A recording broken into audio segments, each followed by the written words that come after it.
Good. Hello. Thanks for watching another random palm reading. This one truly is random. I know nothing about this person. They knocked on my door, a charity fundraiser. I'm now giving away another £15 to another charity, by the way, but I did get this person to subscribe. Make sure you also do the same, please. So all I know about this person is that they are maybe 20, they're male, and they are a charity fundraiser. And I thought, let's have a look at your hands. Look at this. We have a headline that reaches right down into Neptune itself. And this is absolutely fascinating. Also, they have a simian line or a single transverse crease line on their left hand. Now, these are fascinating and rare markings. So I'm going to get to the bottom of what these things mean. The hand in itself is mostly very sort of rounded, particularly on the left hand. There is some extra width at the base of the palm, providing a bit more sort of action and gusto. This person knows how to respond in the moment, and we get that sense from the very rounded features, the very sort of um, plump, almost kind of full-featured uh, nature of this palm. The palm itself and the fingers look well fed and springy, full of life, resilient. The only exception really is the thumb. The thumb appears somewhat wasted here. It's got a good equal length of both the this looks like a very sort of measured temperament and a high amount of logic and diplomacy skills. Now, conic hands are always high enthusiasm, high motivation. Often they come with some sort of artistic kind of background. They can be impatient and superb at planning things, planning other people's business. That is, they're not so good at very planning their own things. And when a conic hand has extra length to Mercury, they have an extra ability to persuade others. Perhaps if his Mercury finger was a little bit shorter, I wouldn't be dispensing an extra £15 a month to this charity. It is a long Mercury finger, although it's low set. There are some key differences between the fingers in the left and the right hand, but I want to mention this person is spatulate in nature. They are someone who is emotionally motivated. They need a cause to get behind, and this is noted by the thumbs as well. In this image, the thumbs are straight, but I noticed naturally the way he held his thumbs, they were quite sort of flexible, outturned. And again, this is a sign of someone who requires a cause to get behind. Conic people are often very charismatic, and this person certainly had oodles of character, and we can see that as well by the massive amount of Venus, although that appears to be much smaller on the right hand. And what this shows us really, I feel this is more physical, environmental. This person's literal social network has reduced. There's quite a lot gone on with this person. I've been looking at this palm and it's a bit of a mystery, but I think I've cracked up one or two things here. This is certainly more of a conic hand than a spatulate hand, but there is some sort of a spatulate element, and it provides this extra enthusiasm to change, to follow the rule book, but then to make changes. Spatulate hands are doers, they are motivators, and they are also motivated. Again, this person is motivated by a cause. Spatulate hands stand for change, so there's a sub-element here. Now, I'm going to move on to the fingers. In the fingers here, I've seen noticeable changes. Notice how Jupiter, Saturn, and Apollo all set at pretty much the same level on the left hand. On the right hand, Apollo is slightly lower set. And also, I notice that, we do have um, there's quite a bit of disappointment early on in life here, and the family ring is fraught with difficulties. So I'm also getting a gap, quite a large gap here between Jupiter and Saturn. So actually what I'm seeing are difficulties between both the mother and the father. Now here's something that's also I find really interesting. Notice the tip of Apollo here is longer on the right than on the left. And this for me, I feel he's developed some sort of artistic skill, artistic appreciation through developing a skill of something of a creative nature. All the phalanges of the second all the second phalanges of the fingers tend to be on the long side, and I think this really shows quite a numerical mind.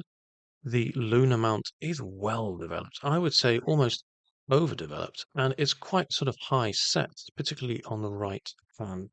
So these three things combined, numeracy, artistic skill, and artistic appreciation, as well as a good amount of imagination and creativity. I think altogether this person has uh, musical ability. I find it interesting that Jupiter tends to lean more towards the thumb on the right hand than the left. This is, again, this person wants to make change and they are emotionally motivated. Being a charity fundraiser, they genuinely care about the cause. It's not just a day job. And Apollo here, notice how it kind of leans away and then decides to sort of changes mind and then leans back in towards Saturn. This is someone who actually works best alone. In their current way of thinking, they have reluctantly decided to work with others in order to make change. They're making a bit of a compromise here in order to for the greater good. And it's likely that they're in some way putting their dreams on hold in order to make that happen. The thumb is low set and actually appears a little bit lower set on the right hand. Again, a sign of a humanitarian and someone who's very sort of open to absorbing the world's experiences and knowledge is someone who is seeking for someone who has a bit of a thirst for experience. Now, I think I'm going to move on to the chirology, that is to say, the study of the lines in the hands themselves. Now it's quite confusing. Here we have the lifeline. It rolls down towards the base of the palm here and branches out. And as it does, we see a square at the end of the lifeline.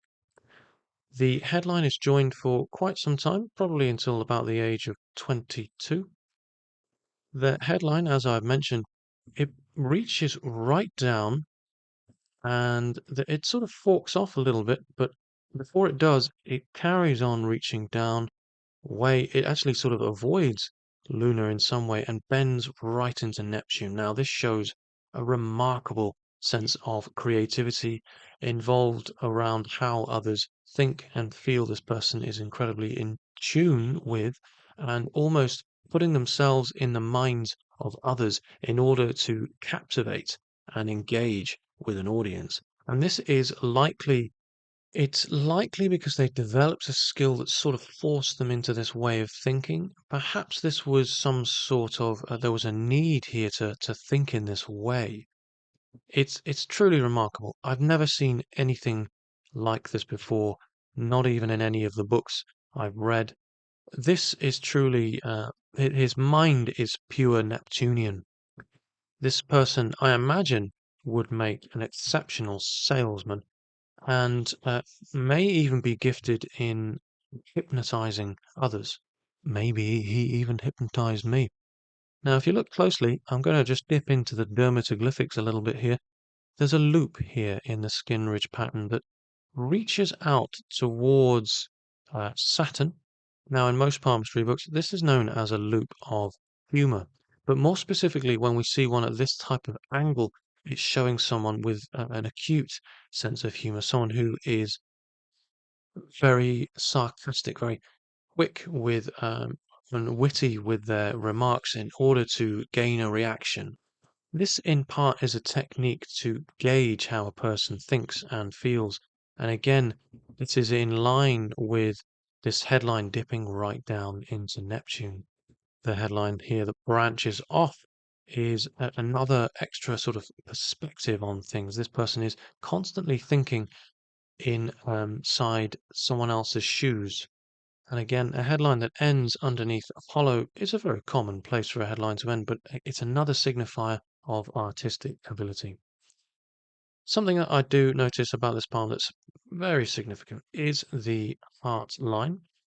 It's relatively on the straight side, it's quite low down, and it sort of edges towards the palm. It's sort of hinting at crashing into the lifeline and the headline where it's all combined. This is a sign of some early life trauma, and I think this person is, um, I think they perhaps don't have all that many friends. I think they keep themselves to themselves. They have this outward sort of persona, a bit of a mask perhaps, but actually um, it's a part of a coping mechanism to deal with some of the things they've gone through. Now up here we have a sister line, almost a doubling of the heart line, and it takes over because this is acting out in the ways that this original heart line can't.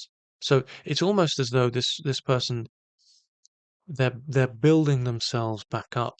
They are repairing themselves. This secondary heart line here shows us how this person is regrowing, and it also shows us another disappointment early on in life, very early on here, and as it reaches down towards the lifeline. And I believe that this is related to the family sphere. I mean, it's just so early, it would be silly not to assume that. Now, the left hand reveals the truth because the left hand shows us what's internal rather than what's external. And we can see here two major events which are definitely linked close to home.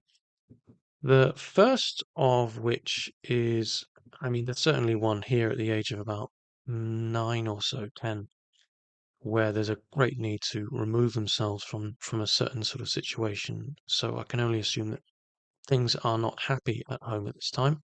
But then again, about 16, 17, we have here an event on the lifeline that's not a happy one. And there's an ambition and need to rise out of the situation.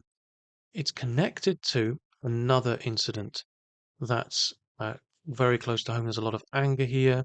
It's a very stressful time. You can see an island where the life and the headline decide to sort of divide, and it's forming this square above the life and the headline.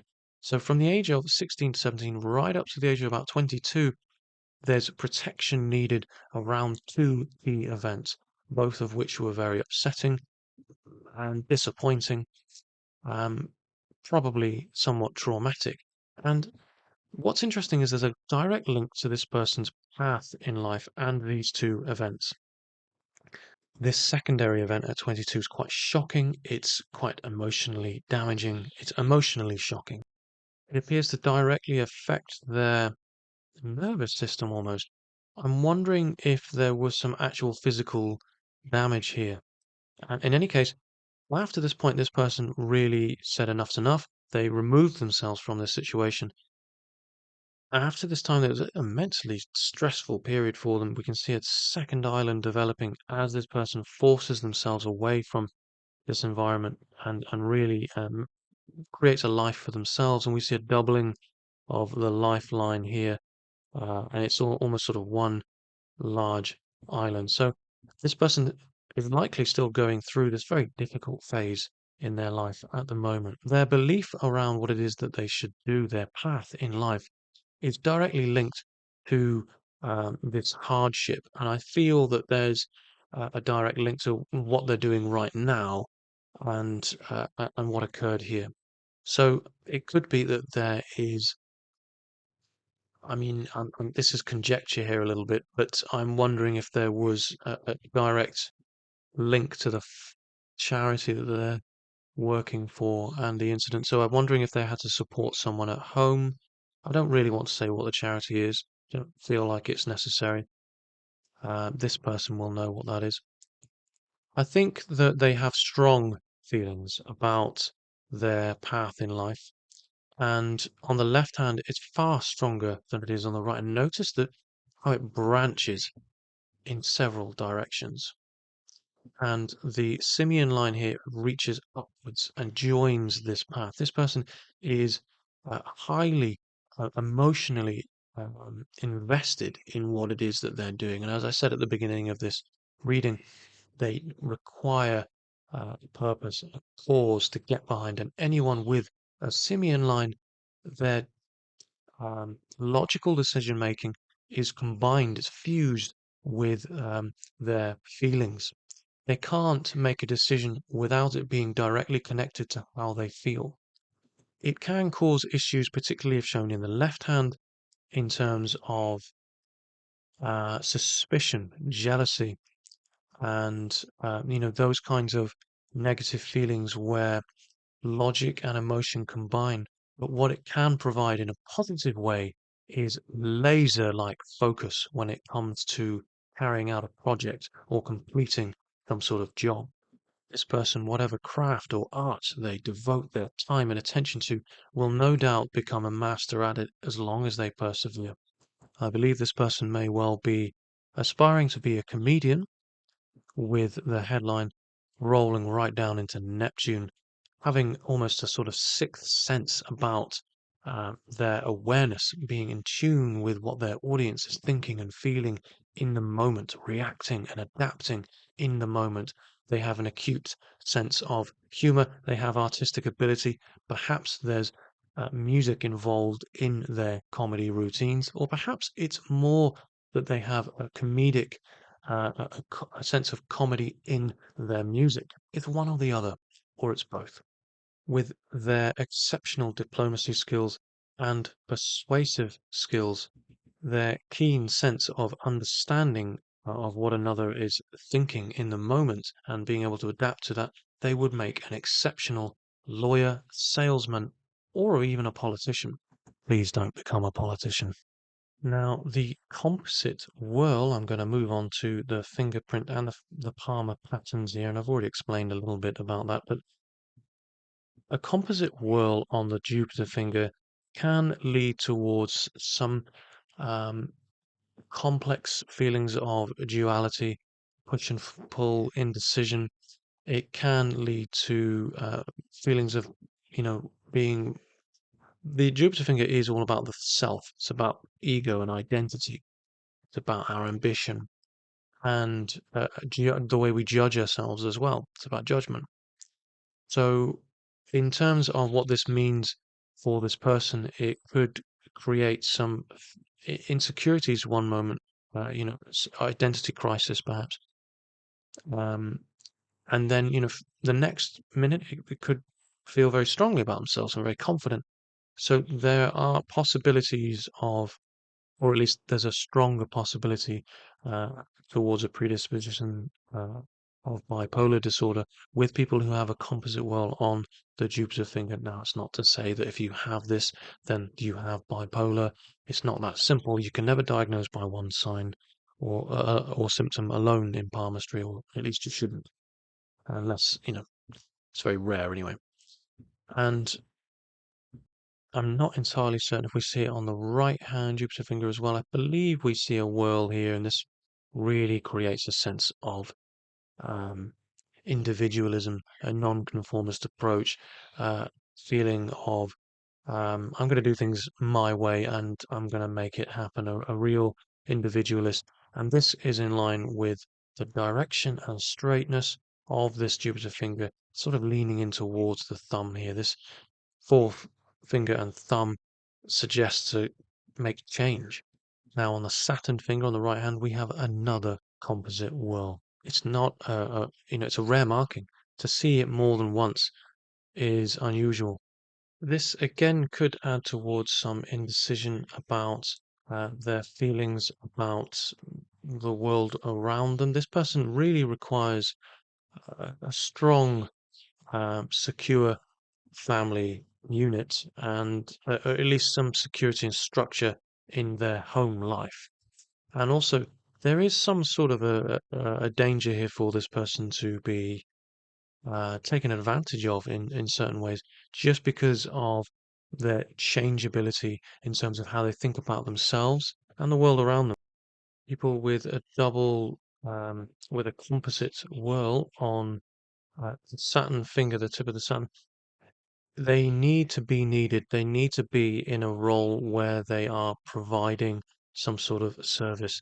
Being a charity fundraiser makes perfect sense. He may also have some um, visions about the past that might come through. It's a bit of an extra sensory sign here, and being, combined with this headline dipping into Neptune, I wouldn't be surprised if this person has some sort of ability to tap into other people's thoughts. The deeper and more powerful our imagination, the more uh, how can I put it? The more disconnected we are from the ground, the greater our ability to sense what our five senses cannot. But the on to that is also not being as grounded, which is why I've mentioned naivety and um, indecision. But also the positives that come with this when harnessed are incredibly powerful. He also has it on the left hand Saturn finger as well. He certainly has a great love of nature and animals, and again is probably very in tune in a way that most people are not. Having a composite whirl on both hands of the Saturn finger may well be a sign of someone who's very psychic, who has a very sort of compassionate desire to help and heal others. The fact that the fate line divides into a beautiful trident here, and we have here a multiple sun lines on the left hand, is showing this person has several ideas, several projects on the go, and likely is dividing their attention a little bit too much. And as I say, being so efficient when focused on one task, I think this person would really excel if they um, took a few irons out of the fire. The square seen at the end of the lifeline here is a sign of isolation from society, and often, for the most part, it's hospitalization. But sometimes it can be that we remove ourselves from our native environment, from our structure, our home life. We we become reclusive in some way. Could be that this person travels abroad and several years later decides to undertake some sort of project where they are secluded. Unfortunately, there are some family issues that have yet to be resolved for this person, and I believe that they will culminate at about the age of 40 or so, and in a series of events, the first of which probably 32, and then again at around about the age of 42, 10 years later, and this is where it all sort of resolves. At least that's what the hands are telling me, but if we make changes in the present, so too will the Palmer lines change. I hope you've gained something from this reading. Let me know what your thoughts are. Perhaps you've learned a few things here, and I'd like to know if I've helped anyone else out there who may well have similar things going on in their hands. Maybe I've just made more questions than created answers. If that's the case, why not email me? Thanks for watching. Please subscribe, and I'll see you on the next one.